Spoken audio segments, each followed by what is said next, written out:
Hey there, bibliophiles and those raising bibliophiles. Thank you for joining me today for an honest book review from a fellow mom seeking great books for children to read. Today's book review is book 1 of Journey to Impossible Places.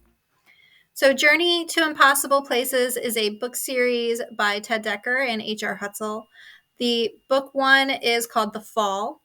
And this is a 3-part fantasy series recommended for ages 9 to 16. This is a short 212-page novel that will quickly move your reader to a world of fantasy, delight, and mystery as they learn what it truly means to love your enemies. A lot of the opening action of the book moves quickly in order to quickly transport readers to a world of fantasy. So it's definitely not going to go down in the world of literature with flowery language and like this just great classic piece. But the book series is targeted to young readers with a desire to impart biblical truth. And so I think with that as its goal, it does a good job of quickly situating readers and moving the story along to maintain interest. The premise of this book is an orphanage run by a wealthy Mr. Abbott who takes in children that meet certain unusual criteria. These children are adopted after a year, and normally they're found younger. However, Charles has been brought in at an older age, which really sets another boy, Michael, off and really bothers him. So Michael mercilessly bullies Charles. The orphanage is named St. Francis's Boys and Girls Home, and it's run primarily by nuns and a priest. Upon entering the orphanage, children are on probation for a year, and depending on how that goes, determines whether or not they will stay and be adopted or if they'll be sent somewhere else. Michael's goal is to make sure that Charles doesn't stay, that he gets enough bad marks or things happening to him that he will be sent away. Children receive an opportunity from a generous donor to join a mission trip in Cozumel. And then after 3 days on the mission, they are going to enjoy 3 days of vacation. However, their plane crashes on a remote island and the children are left alone as the nun that was accompanying them and the pilot have disappeared. Michael continues to bully Charles every opportunity that he is given, which results in Charles accidentally pushing Michael from a cliff. Don't worry, Michael doesn't die. There's another boy, Tyler, who is able to sort of save him because Michael catches himself from falling over the edge completely.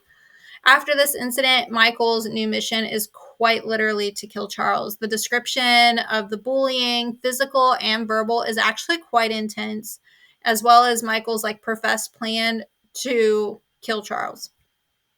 So this is really dark, and then you also have the bullying that opens up the story. I would definitely caution against giving this book to younger readers. I could see 12 and up, but younger than that, I would be a bit worried. Some of the intense bullying scenes that were said were a little bit much for me.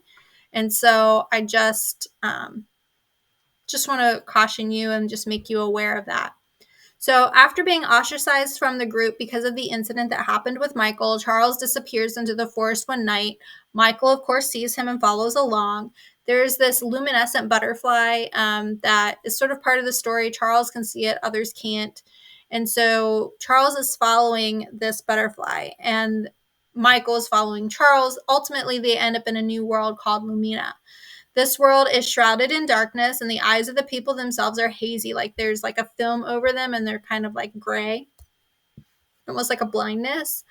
And so part of that is because they've become accustomed to the darkness.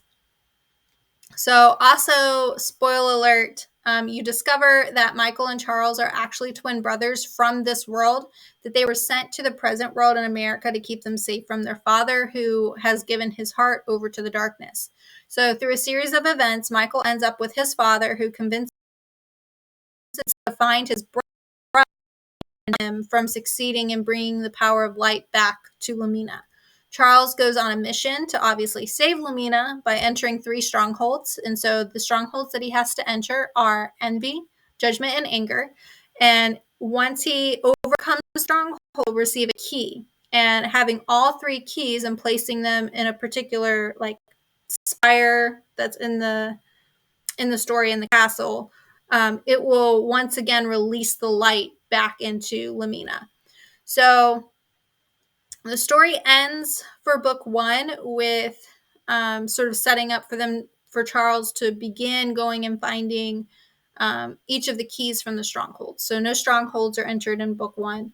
Readers will also continue to follow the storyline of the children that were left behind on the island as they search for what's happened to Charles and Michael. So they kind of have their own mystery. So the story goes back and forth between the two of them. Overall, I really enjoyed the book. It has a clear biblical message that's aimed at loving your enemies, seeking forgiveness. And so as soon as I get the other books done, I will post another review of those. So keep your eye out for book 2 and 3. If you're interested and the series intrigued you a little bit, definitely hit the button to follow and see what else comes from the book. Additionally, if you want to see some particular quotes from the book that I pulled out that I think were exceptional mentions, you'll find those in my written review. So check those out on my website or below.